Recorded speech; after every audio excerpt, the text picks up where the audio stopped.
The Ward 110 by-election has exposed Indian voter apathy. So here are the stats from that ward. This ward was unique in that it had three very distinct voter dynamics. The Sunningdale and Rinaldo Park voting stations had a predominantly white voter base. The Mount Moriah and Mount Royal voting stations had a predominantly African voter base, whilst the Daleview Secondary voting station had a predominantly Indian voter base. Now then, the Sunningdale voting station had 4,392 registered voters, 1,460 voted, 33.2% voter turnout. The Rinaldo Park voting station had 3,374 registered voters, 1,147 pitched up, 34%. Mount Moriah, 5,590 registered voters, 1,870 voted, 33.45%. Mount Royal, 2,922 registered voters, almost a 50% turnout there, 1,351 voted.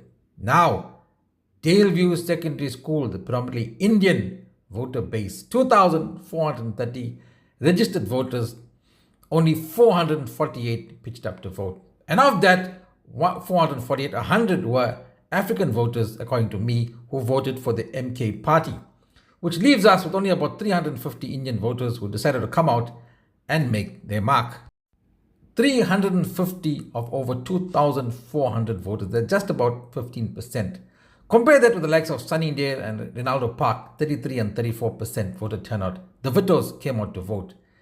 Then what eventually won MK the seat was the high voter turnout amongst the African population in Mount Royal and Mount Moriah, 33.45% and 46.24%. Despite the adverse conditions, these voters came out to make their mark to vote for change. The Charos were parking by the posy. And for those who say, my vote doesn't make a difference, won't make a difference, doesn't count. And for those of you who say, my vote won't make a difference, the MK party won that ward with just 22 votes. My message to my Indian community, my Indian brethren, the apathy needs to stop, needs to go. We need to become more active citizens, if for no other reason but to shape the future of our children and their children. If you are not part of any civic, community or neighborhood group, if you make no effort, no sacrifice to improve the conditions in your area, then sadly, you are part of the problem. One political analyst said to me, I should never say what I just said. He said that I would turn my potential voters against me. I'm not here to necessarily woo your vote.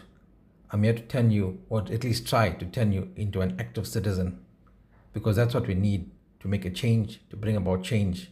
And like I said, for no other reason, but for the benefit of our children and their children. Tell what you must. Tell what you must. Tell what you crave. But don't tell a flop.